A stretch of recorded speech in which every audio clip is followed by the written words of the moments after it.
आदि पुरुष writer Neha Mishra, anchor Nitin Dahiya. संकट में पड़ी मंदोदरी, क्या थी भविष्यवाणी, क्या करेगी रानी मंदोदरी, क्या होगा क्लाइमैक्स। हेलो दोस्तों, मैं नितिन आपका स्वागत करता हूं बॉलीग्रैड स्टूडियोज में।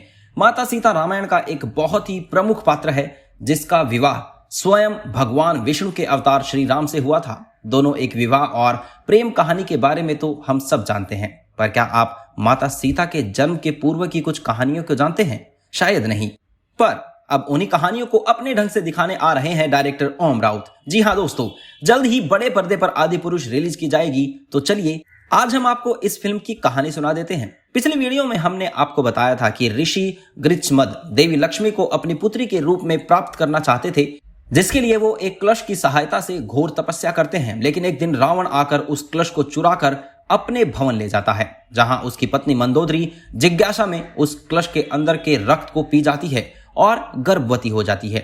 जब देव लक्ष्मी मंदोदरी को बताती है कि वो उसके गर्भ से उनकी पुत्री के रूप में जन्म लेंगी, तो वो डर जाती है और वो देवी लक्ष्मी से कहती है, मुझे क्षमा कर दीजिए माते, मुझे नहीं पता था कि ऋषि गृच्छमद आपको पुत्री के रूप में पाना चाहते हैं। और ये उसी तपस्या का कलश था। वर्षों पूर्व देवताओं ने भविष्यवाणी की थी कि लंका नरेश की पुत्री ही उनकी मृत्यु का कारण बनेगी। मुझे मेरे स्वामी की मृत्यु की जननी मत बनाइए, मुझसे बहुत बड़ी भूल हो गई, क्षमा कर दीजिए मुझे। तब देवी लक्ष्मी उनसे कहती है, होनी को कोई नहीं टाल सकता, मेरा अवतार तुम्हारे ही गर्भ से जन्म लेगा और ये भी सत्य है कि तुम्हारी ये संतान ही रावण की मृत्यु का कारण बनेगी। ये पुत्री मेरे द्वारा दिया गया एक वरदान है जो ऋषि गृच्छमद की तपस्या का फल था, किंतु रावण ने ऋषियों की हत्या करके कलश को वहां से चुरा लिया, जिसका फलस्वरूप अब मेरा ये अवतार उसी के भवन से जन्म लेगा। इतना कहते ही देवी लक्ष्मी वहां से चली जाती है। रानी मंदोदरी काफी देर सोचती है और अपने आप से ही बात करते हुए कहती है, ये मुझसे कैसी भूल हो गई, मैं स्वामी से क्या कहूंगी। अगर स्वामी ने इस पुत्री को देख लिया तो वह स्वयं ही इसे मार देंगे। मैं इस नवजात को मरने नहीं दे सकती और ना ही अपने स्वामी की मृत्यु को अपने पास रख सकती हूँ।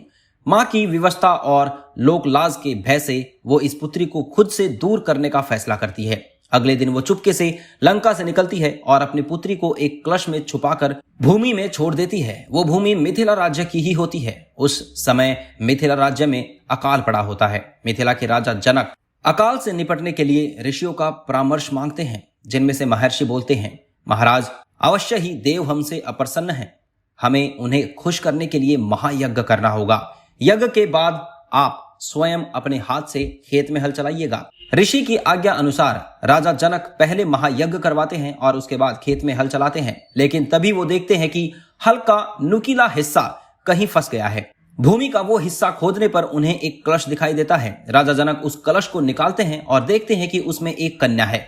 तब ऋषि उनसे कहते हैं, ये पुत्री स्वयं देवों का प्रसाद है, महाराज आप इसे अपनी पुत्री के रूप में स्वीकार कर लीजिए। जिसके बाद राजा जनक रावण की उस पुत्री को स्वीकार कर लेते हैं और उसका नाम जानकी रखते हैं, जिन्हें हम माता सीता के नाम से भी जानते हैं।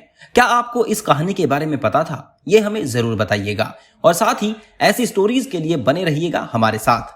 धन्यवाद।